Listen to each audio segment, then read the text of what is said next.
السلام علیکم ورحمۃ اللہ وبرکاتہ۔ ناظرین، امید ہے کہ آپ لوگ خیریت سے ہوں گے۔ اللہ کے فضل سے ہمارا قرآنی عربی گرامر کورس سے باضابطہ طور پر چل رہا ہے۔ پچھلے درس میں ہم نے آپ کو حل اور حروف استفہام کے حوالے سے سمجھانے کی کوشش کیا تھا۔ حل اور کے ذریعے سے کیسے سوال کیا جاتا ہے، یہ ساری باتیں ہم نے پچھلے درس میں دیکھ لیا ہے۔ آج انشاءاللہ تبارک و تعالی ہم لوگ سوالیہ جملہ پھر دیکھیں گے کہ سوالیہ جملہ اور کیسے بنایا جاتا ہے۔ تو آج سوالیہ جملہ بنانے کے لیے جو ہمارے پاس لفظ ہے وہ ہے ماں۔ ماں کا معنی ہوتا ہے کیا۔ ماں کا معنی کیا ہے؟ یاد رکھیں کہ پہلے بھی ہم نے ایک ماں کو دیکھا ہے۔ اس ماں کو ہم ماں نافیہ کہتے تھے، یعنی جملہ اسمیہ کو منفی بنایا جاتا تھا اس ماں کے ذریعے سے، اس کو ماں نافیہ کہا جاتا ہے۔ اب سوال یہ پیدا ہوتا ہے کہ آخر ماں نافیہ اور اس ماں میں کیسے ہم پہچان کریں گے؟ تو سیدھی سی بات ہے کہ ماں نافیہ کی خبر جو ہوتی ہے وہ منصوب ہوتی ہے، یعنی ماں کے خبر پر زبر آتا ہے۔ تو بس ماں نافیہ پہچاننے کا طریقہ بس یہی ہے کہ ماں کے خبر پر آپ غور کریں کہ وہ حالت نصب میں ہے کیا۔ اگر حالت نصب میں ہے وہ اس میں وہ خبر، تو سمجھ لیجئے یہاں جو ماں آیا ہے وہ ماں نافیہ ہے۔ اب جب اتنا آپ سمجھ جائیں گے تو فرق آپ کر لیں گے کہ کہاں پر ماں نافیہ ہے اور کہاں پر ماں استفہامیہ ہے۔ تو اب دیکھتے ہیں کہ کس طرح کے سوالیہ جملے میں ماں کا استعمال ہوگا۔ تو یہاں پر ایک بات یاد رکھیں کہ ایسا سوال جس کا جواب ہاں یا نہ کے ذریعے سے نہ دے سکیں بلکہ جواب تفصیل طلب ہو، تو ایسے سوال جو کیے جائیں گے اس سوال کو ہم ماں کے ذریعے سے سوال کریں گے۔ بات سمجھنے کی کوشش کریں کہ ایسا سوال جس کا جواب ہاں یا نہ کے ذریعے سے نہ دے سکیں، تو ایسے سوال جو کریں گے وہ ماں کے ذریعے سے کریں گے۔ تو مثالیں دیکھ لیں، انشاءاللہ بات سمجھ میں آ جائے گی۔ جیسے ہمیں کسی چیز کے بارے میں پوچھنا ہے کہ یہ کیا ہے۔ اب یہ سوالیہ جملہ ہے، یہ کیا ہے، تو عربی میں ہم کیسے بولیں گے؟ تو یہ کیا ہے کہنے کے لیے عربی میں جو جملہ ہے وہ ہے ما ھذا۔ ما ھذا، یہ کیا ہے، یہ کیا ہے۔ ما کے معنی کیا، ھذا معنی یہ، تو ما ھذا یہ کیا ہے۔ اسی طرح میں کہنا چاہتا ہوں کہ وہ کیا ہے، وہ کیا ہے، تو ہم کہیں گے ما ذالک۔ ما ذالک وہ کیا ہے۔ ما کے معنی کیا، ذالک معنی وہ، تو ما ذالک وہ کیا ہے۔ اسی طرح آپ دیکھیں سوال میں کرتا ہوں ما ھذا، ما ھذا، آپ جواب دیجئے عربی میں ھذا قلم۔ ما ھذا یہ کیا ہے، جواب اس کا آئے گا ھذا قلم۔ جواب بھی دینے کی کوشش کریں، ھذا قلم، یہ قلم ہے۔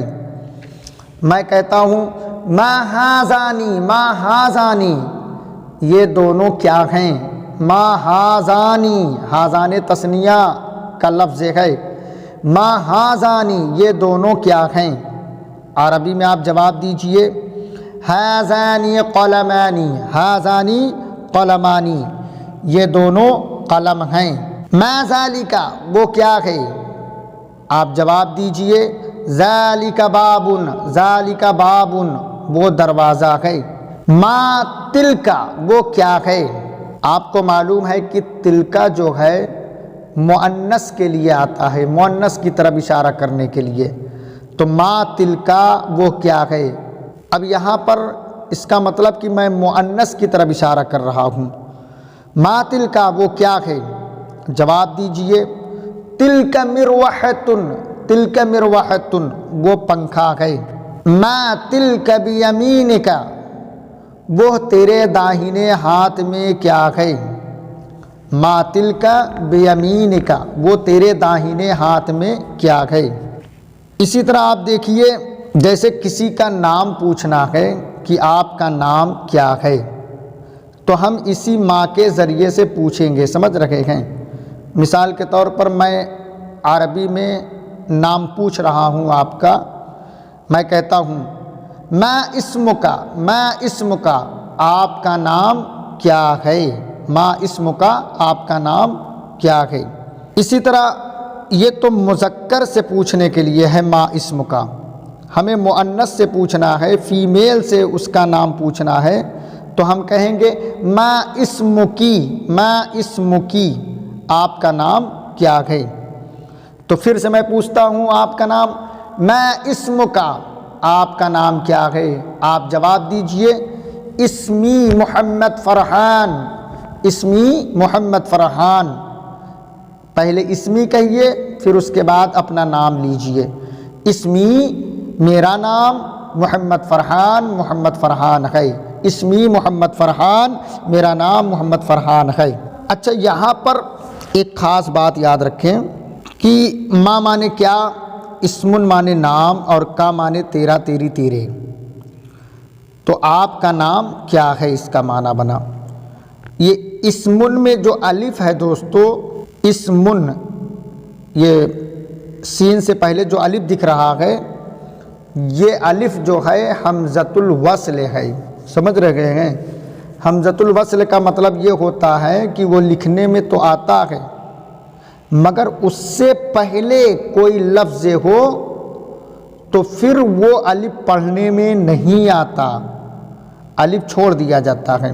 پہلے والے لفظ کو ہم الف کے بعد والے حرف میں ملا دیتے ہیں، جیسے ما اسمکا ہے تو ہم اس کو پڑھیں گے مسمکا، ماں کو الف کے بعد جو سین حرف ہے ہم اس میں ملا دیں گے تو یہ ہو جائے گا مسمکا، اور الف گر جائے گا، الف پڑھا نہیں جائے گا۔ تو یہاں پر جو الف ہے نا وہ حمزۃ الوصل ہے، یہ پڑھنے میں نہیں آئے گا، لکھا تو رہے گا، یہ خاص بات یاد رکھیں۔ تو ہم کیسے بولیں گے، مسمکا، مسمکا، یا فیمیل سے پوچھنا ہے تو مسمکی، مسمکی۔ اسی طرح میں کہتا ہوں مسمہو، مسمہو، اس کا نام کیا ہے، ہو مانے اس کا، اس کی، اس کے، مسمہو، اس کا نام کیا ہے، تو جواب دیجئے اسمہو محمد ریحان، اسمہو محمد ریحان، اس کا نام محمد ریحان ہے۔ عزیز طلبہ اکرام، مجھے امید ہے کہ آپ ماں کے بارے میں اچھی طرح سمجھ گئے ہوں گے۔ یہ ماں اسماء استفہام میں سے ہے، اور اس ماں کا معنی کیا ہے سمجھ رکھے ہیں۔